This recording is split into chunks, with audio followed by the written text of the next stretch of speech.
Was it justice or a modern tragedy unfolding under the banner of law enforcement?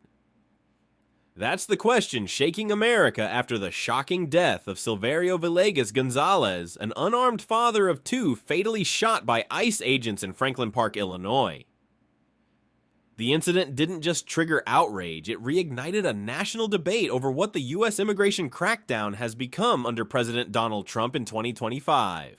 Surveillance footage captured the chaos unmarked ICE vehicles boxing in a silver Subaru armed agents approaching from both sides. Moments later, panic took control. Gonzalez hit the gas, the agent was reportedly dragged several feet, and gunfire shattered the calm of Grand Avenue. Within seconds, Gonzalez lay dead in the driver's seat, unarmed with no violent record. Federal authorities called it justified force. His family called it execution.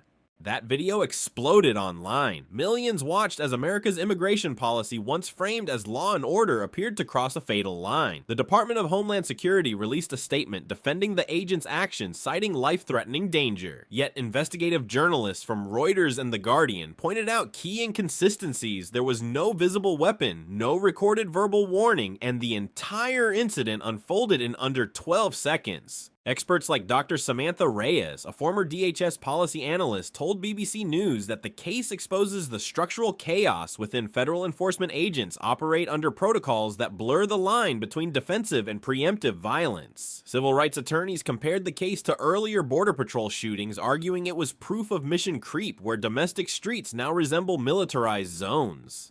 Gonzalez wasn't a fugitive. He was a 38-year-old father with full custody of his sons, holding down two jobs, his only offenses being expired insurance and traffic tickets. But on that morning, fear met authority head-on, and it ended with a bullet. The fallout was immediate. Franklin Park, usually a quiet suburb, turned into a flashpoint for immigrant communities. Within hours, protesters filled the streets, waving signs reading, "We are not criminals," and "Justice for Silverio." Parents feared even dropping their children off at school, terrified they might never return home. What made this case so volatile wasn't just the death itself, it was what it symbolized. Analysts on DW and Al Jazeera described it as a microcosm of the new American reality, where immigration enforcement and civil liberty collide under the same flag. And as the news rippled through Washington, Trump's administration wasted no time defending ICE. Officials framed the tragedy not as a mistake, but as a warning to those who resist federal officers. According to Defense News, ICE has recently received tactical-grade training equipment, armored SUVs, and expanded drone surveillance units for domestic security support. That upgrade, analysts say, shows how deeply military tactics have bled into civilian law enforcement. But amid the finger-pointing and fury, one question lingers: was Silverio's death an isolated misjudgment, or the first spark in a new phase of America's internal war on undocumented life? How many more lives must be shattered before America looks inward?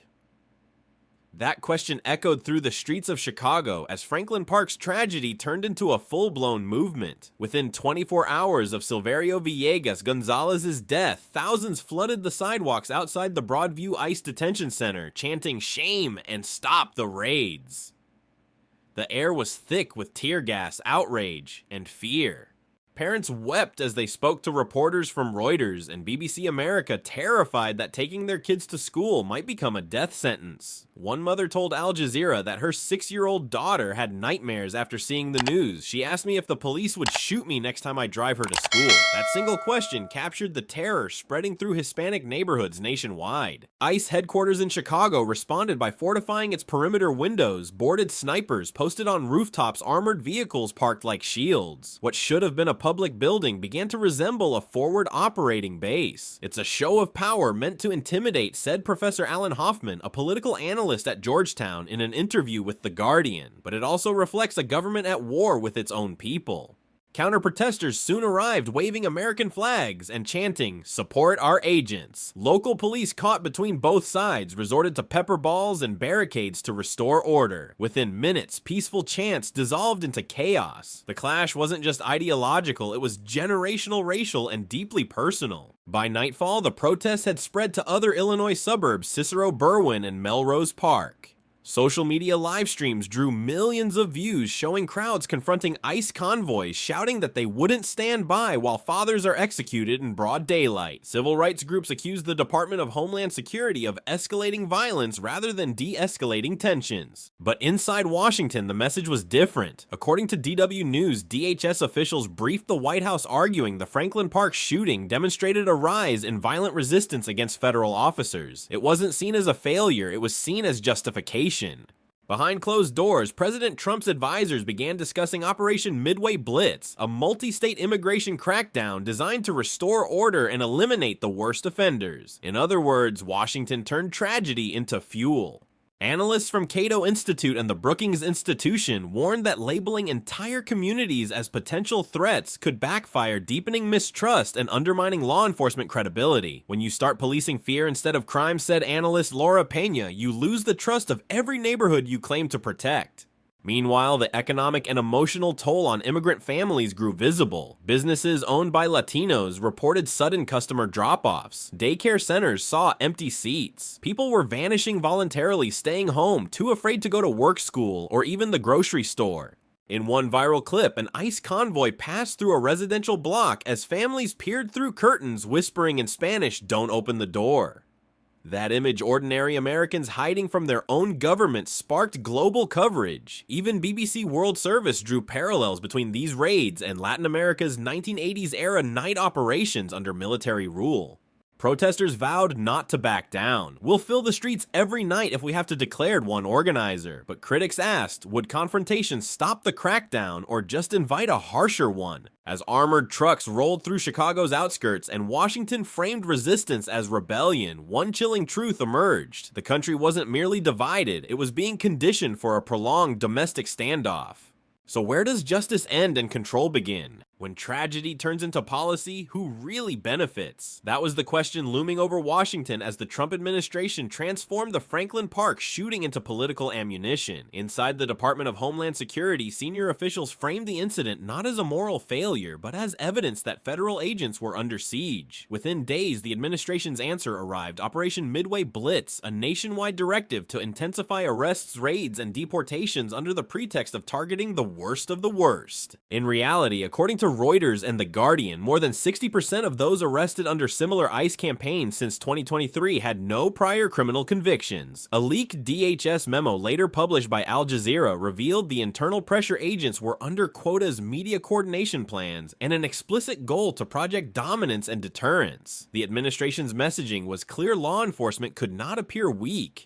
At a press briefing, DHS Assistant Secretary Tricia McLaughlin called the Franklin Park shooting a stark reminder that ICE agents risk their lives daily in the face of growing hostility encouraged by misinformation. Conservative commentators echoed that line, relentlessly looping the video of the dragged ICE officer to ignite public sympathy and outrage. They turned a father's death into a rallying cry for more power, wrote BBC columnist Matthew Pierce, summarizing the media manipulation that followed. Inside the West Wing, President Trump, fresh off his renewed 2025 immigration mandate, approved an expansion of ICE operations across the Midwest and southern states. Analysts at Defense News reported that ICE had recently received new drone support facial recognition software and real-time tracking systems, tools once reserved for the military. It was a fusion of enforcement and surveillance unprecedented in peacetime America. Critics called it an internal border war, but supporters hailed it as long overdue. Conservative think tanks claimed cities like Chicago and Dallas had become safe havens for fugitives, while progressive policymakers accused DHS of weaponizing fear for political theater. As protests continued, the administration doubled down. If they resist, Trump declared during a televised rally in Texas, they will face the full weight of the law, no exceptions. The crowd roared, but legal scholars from Harvard and Yale later warned that rhetoric like this flattens the distinction between civil and criminal enforcement, allowing local officers to bypass due process under the guise of national security. Behind the scenes, Operation Midway Blitz began mobilizing resources for what insiders described as a multi-state sweep. Illinois, Indiana, Texas, and parts of Florida were designated as priority zones. The BBC's Washington Bureau noted that this coincided with a sharp increase in private detention center contracts, some with companies already facing human rights lawsuits for neglect and abuse. To the public, DHS portrayed the crackdown as precision law enforcement, but for many on the ground, it felt like collective punishment. In Chicago, faith leaders opened church basements as safe havens. In Dallas and Houston, volunteers organized watch groups warning families when unmarked SUVs entered their neighborhoods. Still, the official line dominated primetime TV ICE is protecting American lives. Yet Cato Institute data painted a different picture. 93% of ICE arrests in 2024 involved nonviolent individuals. That contradiction raised a fundamental question. If most detainees aren't threats, what exactly is being defended? Political analysts from DW Berlin compared the move to Cold War-era strategies of controlled instability, where governments amplify internal tension to justify stronger central control. It's the oldest political trick in the book, one expert said. Turn fear into loyalty. By midweek, the stage was set. Franklin Park's tragedy had become a launching pad for one of the largest domestic operations in modern U.S. history. The next target, Texas, where ICE prepared to unleash a raid that would shake the nation. But was this about public safety or about proving federal power cannot be questioned? Safety or spectacle, was Texas the proving ground for absolute power? That's the question erupting after federal agents detained more than 1,700 migrants in a single dawn operation across Texas. Branded as part of Operation Midway Blitz, this was the largest coordinated interior raid in U.S. history, spanning Houston, Dallas, Fort Worth, and even smaller towns like Garland and Irving. By the time the sun rose, families were gone, streets emptied, and communities paralyzed with fear. At first glance, it looked surgical armored DHS vehicles blocking exits, tactical drones circling above biometric scanners, verifying identities on the spot. Officials described it as a flawless enforcement model, but Reuters later revealed that many of those detained were not fugitives or violent offenders. They were parents, workers, and students with minor visa issues or no criminal records at all. Governor Greg Abbott, standing beside ICE officials in Austin, hailed the raids as a bold stand for law and order. His approval rating spiked overnight among conservative voters. Yet The Guardian called the operation a chilling display of precision theater staged as much for headlines as for public safety. For DHS, Texas was both message and muscle. No place, not even a courthouse, was off limits. Agents reportedly arrested migrants inside immigration hearings, pulling them straight from benches before judges could finish their rulings. It's a legal paradox, said Professor Carla Jensen, a law expert from UCLA, in a DW interview. You're being detained by the same system you're trying to cooperate with. Meanwhile, field reports gathered by BBC News described scenes of despair. A Cuban father's wife and 2 children were seized moments after attending a visa appointment. A group of construction workers were detained at a train depot while their colleagues watched from behind barricades powerless. According to Defense News, ICE teams now operate with technology similar to military reconnaissance units, drones with infrared sensors, license plate tracking grids, and predictive AI models that cross-check social media profiles. Homeland Security officials insist these tools prevent false arrests, but civil rights advocates call it the architecture of total surveillance. Al Jazeera reported that even U.S. citizens with Hispanic surnames were temporarily detained during identity scans, prompting outrage from both Republican and Democratic lawmakers. This isn't law enforcement, it's data-driven profiling, said Senator Maria Torres, who demanded an investigation into potential Fourth Amendment violations. Still, the White House celebrated the outcome. President Trump tweeted that Operation Midway Blitz is delivering on its promise. America is finally taking control of its borders. Conservative pundits praised it as the ultimate symbol of national strength, but beneath the applause, the human toll was staggering. Hospitals in southern Texas reported a spike in panic attacks and stress-induced illnesses among local residents. Shelters overflowed as families sought refuge, unsure if they'd be next. Teachers in Houston's East End told BBC America that dozens of students had stopped attending classes. Their parents were gone overnight, one principal said. They're terrified to even walk outside. Critics argue that the Texas raid wasn't about protecting Americans, it was about projecting power. It's a show of force designed to remind people who's in charge, wrote Jane's Defense Weekly, comparing the operation's logistics to a counterinsurgency mission rather than civilian enforcement. And yet, politically it worked. Public approval for strict immigration enforcement surged by 11% nationwide, according to Reuters polling. The message resonated: defy the federal government, and the government will respond with overwhelming force. Still, one question haunted both Washington and the streets of Texas.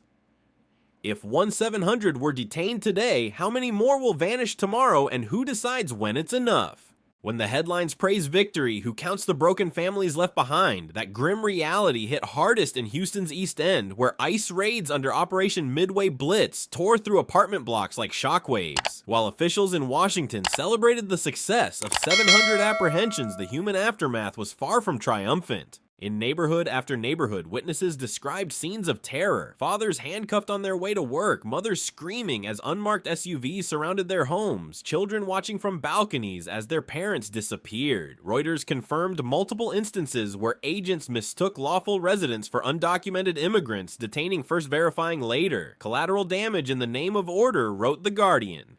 Governor Abbott called the operation a model for federal-state cooperation. Standing under a banner that read, "Texas secures the nation," he praised the speed and precision of ICE's actions. But those words rang hollow for people like Teresa Alvarez, whose husband, a restaurant cook, was taken while walking to his morning shift. He had his papers, she told BBC America, but they never gave him a chance to show them. Even as these stories surfaced, the administration doubled down. President Donald Trump congratulated DHS during a televised briefing, declaring, "We are restoring safety to every American street." Yet experts pointed out that the crackdown's definition of safety was dangerously narrow. When law enforcement prioritizes numbers over humanity, every arrest becomes a metric, not a life, argued Professor David Klein, an immigration policy specialist from Georgetown University, in an interview with DW. For communities already strained by fear, the raids deepened the divide. Churches turned into makeshift shelters, local charities ran out of funds, and while ICE's official reports cited nonviolent compliance, dozens of cell phone videos circulating online told a different story. Doors kicked in, families separated, and children crying for parents who never returned. Even within law enforcement, some questioned the mission's morality. A retired ICE supervisor told Al Jazeera anonymously, "This isn't policing anymore, it's performance. We're chasing publicity, not criminals." That sentiment echoed through DHS corridors, where leaked emails revealed internal discomfort among field agents who felt the optics outweighed the ethics. But for political allies in Washington, Texas was proof that the system worked. On Capitol Hill, lawmakers from conservative blocs used the operation to demand expanded ICE funding, arguing that raids like these keep America safe. Funding proposals introduced in late 2025 include budget increases for biometric scanning, facial recognition contracts, and new detention facilities across Arizona and Florida.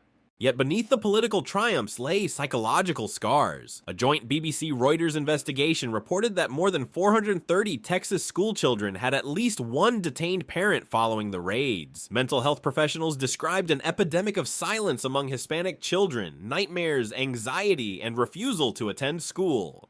And then there's the economic toll. Houston's restaurant and construction sector's industries, heavily reliant on migrant labor, faced labor shortages within weeks. Employers warned of rising costs and delayed projects. Even the Wall Street Journal noted that the crackdown intended to protect the economy may in fact be strangling it. Still, the political optics were powerful. For President Trump, the Texas operation reinforced his narrative of strength and control. The administration called it a national victory, yet to civil rights lawyers and clergy on the ground, it looked more like a national trauma. As televised images of armored vehicles rolling through suburban streets filled American screens, commentators asked a haunting question: if law enforcement becomes indistinguishable from military occupation, can freedom and fear truly coexist?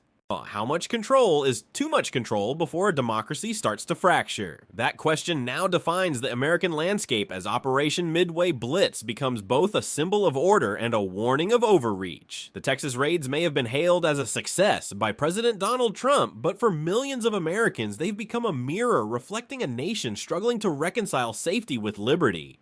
By late September 2025, the numbers told a story few could ignore: 700 migrants detained in Texas, one unarmed father shot dead in Illinois, and thousands of families separated nationwide. For the administration, these figures were evidence of restored law and order. For human rights advocates, they were proof that America's war on undocumented life had reached its most aggressive chapter yet. Reports from Reuters and The Guardian described a chilling transformation. ICE, once focused on border enforcement, now acting as a domestic tactical force operating deep inside communities once considered off-limits. Surveillance drones, biometric data sweeps, encrypted phone extractions technologies once used in counterterrorism operations were now deployed in U.S. suburbs. This is no longer an immigration issue, said Dr. Elena Morales, a policy expert interviewed by DW. It's a shift in how the federal government views its own citizens citizens as potential suspects, first Americans second. For Trump's supporters, however, the message resonated. Polls from BBC News America and Gallup showed a 12-point surge in approval for strict immigration control, especially among voters aged 45 and older. They saw ICE not as oppressors, but as protectors, soldiers in a domestic war to reclaim sovereignty.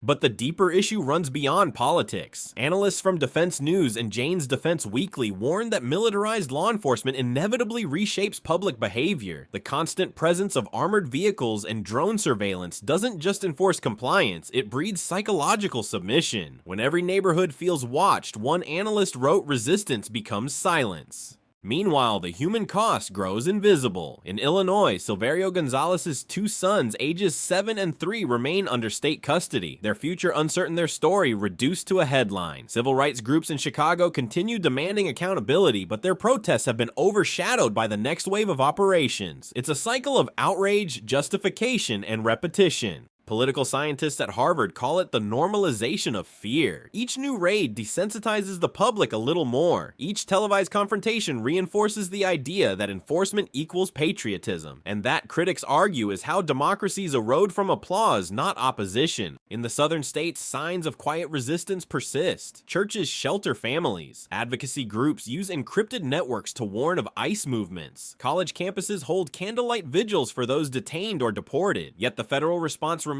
firm mass arrests labeled necessary measures under national security doctrine. America's global allies are watching closely. A DW report from Berlin compared the US operations to Europe's early anti-immigration drives, warning of a Western identity crisis driven by populist fear. The United Nations Human Rights Council has reportedly requested a review of use of force incidents involving US federal immigration authorities. The administration, however, dismissed the inquiry as foreign interference. Still, the underlying question remains unsolved. How far can enforcement go before the principles of justice collapse under its weight? If Silverio Gonzalez's death was a spark, Texas became the explosion, and now every city in America feels the tremor.